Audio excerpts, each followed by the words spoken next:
तालियों के साथ स्वागत कीजिए उत्तर प्रदेश के पूर्व मुख्यमंत्री अखिलेश यादव। और अखिलेश जी के साथ संवाद की शुरुआत करने के लिए न्यूज 18 के मैनेजिंग एडिटर अमीश देवगन वो भी हमारे साथ मंच पर मौजूद है, जो इस सेशन को आगे बढ़ाएंगे। जोरदार तालियां।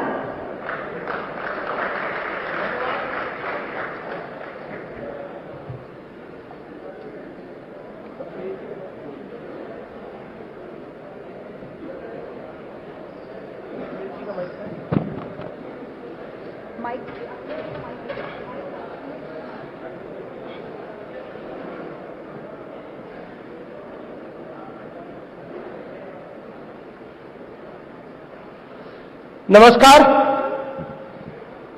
आप सबका अभिनंदन है। हम इस सेशन की शुरुआत कर रहे हैं माइक अखिलेश जी का।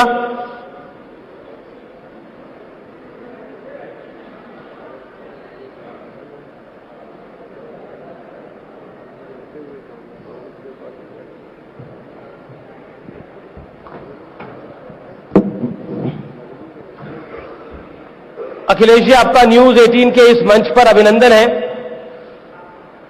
और देश का माहौल, प्रदेश का माहौल राममय हो गया है। आपको ये राममय माहौल देखकर कैसा लग रहा है? मैं धन्यवाद देता हूं आपको। जो माहौल की बात आपने कही है जी, हालांकि आप लोग लगातार माहौल हो ना हो, लेकिन आप लोग माहौल बना के रखते हैं।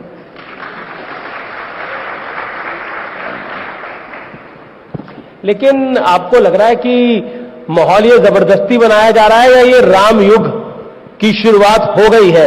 क्योंकि 550 साल बाद रामलला अपने घर वापस आ रहे हैं। कल मैं एक बहुत ही प्रतिष्ठित देश का सबसे तेज चलने वाले चैनल को मैं रात को देख रहा था जी।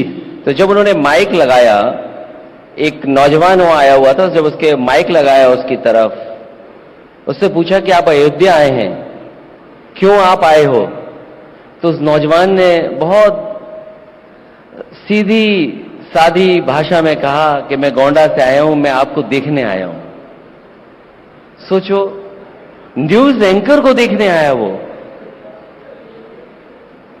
तो माहौल बना के रखिए, लेकिन सवाल ये है जी, जिस स्थान पे हम लोग बैठे हैं आज, ये देश का प्लैन्ड हाईटेक सिटी अगर सबसे बड़ा कहीं है तो वो आपके लखनऊ में है, जिसमें आज हम लोग बैठ करके चर्चा कर रहे हैं।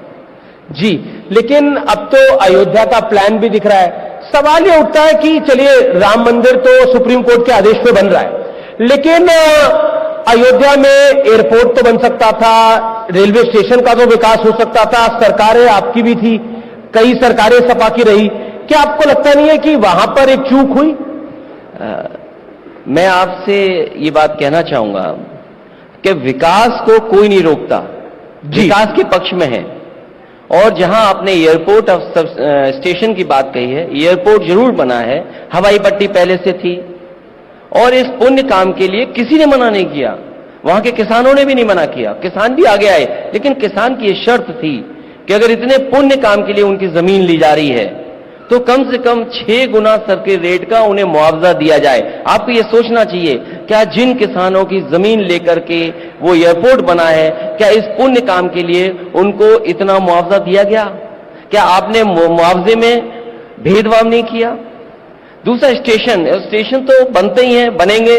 मुझे खुशी है कि उन्होंने स्टेशन बनाया, लेकिन आज मैं आपसे कहना चाहता हूं, जितने भी बड़े बड़े कथावाचक जी या रिलीजियस प्रीचर आए हैं जी, आप आज भी पता कर लीजिए, सब वहीं पर जाकर के अपनी बात रख रहे हैं जो कभी समाजवादी सरकार में बना था, एक स्थान बना था, भजन स्थल बना था, जहां पर आप परफॉर्म कर सकें, कह सकें। आज जितने लोग भी आ रहे हैं, सब के सब जाकर के वहां अभी तक कार्यक्रम किए हैं। वहां अखिलेश जी, आपने बोला कि रेलवे स्टेशन, एयरपोर्ट बनने की आपको खुशी है, मंदिर बनने की कितनी खुशी है? नहीं, वो क्योंकि आपने पहले ही कह दिया कि कोर्ट के फैसले से बना है, और कोई भी हिंदुस्तानी होगा जिसको हिंदू मुस्लिम एकता की बात करनी है, किसी भी धर्म का कोई भी बनेगा उसमें खुशी होगी। किसको खुशी नहीं होगी? तो पहली प्रार्थना राम के दरबार में क्या लगाएंगे अखिलेश जी? लेकिन खुशी के साथ साथ हमें यह भी सोचना पड़ेगा जी। अगर आप जाएं अयोध्या में जाकर के, आप यूपी में आए, तो क्या नौजवानों को नौकरी रोजगार मिल रहा है? एक अयोध्या के कार्यक्रम में एक नौजवान खड़ा हो गया और कह रहा है कि बताइए, मैं सीवी लेकर के घूम रहा हूं, अपना बायोडाटा लेकर के घूम रहा हूं, मुझे कहीं नौकरी नहीं मिल रही, और नौकरी के लिए वेटर की नौकरी मैं करूंगा, मैं रेस्टोरेंट में जाकर के नौकरी करूंगा। आप अगर इतना बड़ा काम कर रहे हैं तो कम से कम नौजवानों को सम्मान का रोजगार नौकरी तो दे दो। आप सम्मान का रोजगार नौकरी नहीं दे रहे। जी, मेरा एक सवाल है कि निमंत्रण तो आपको भी मिला और आपने कहा कि ये बीजेपी और आरएसएस का कार्यक्रम है, विपक्ष भी इस बात को कह रहा है, निमंत्रण अस्वीकार करा, वो कहानी किस्सा क्या है पूरा? अगर निमंत्रण में भी राजनीति करेंगे, मुझे याद है आपके ही किसी साथी ने मुझसे पूछा कि विश्व हिंदू परिषद के बहुत बड़े एक नेता ने आपको निमंत्रण दिया है जी, और आपसे मिले हैं।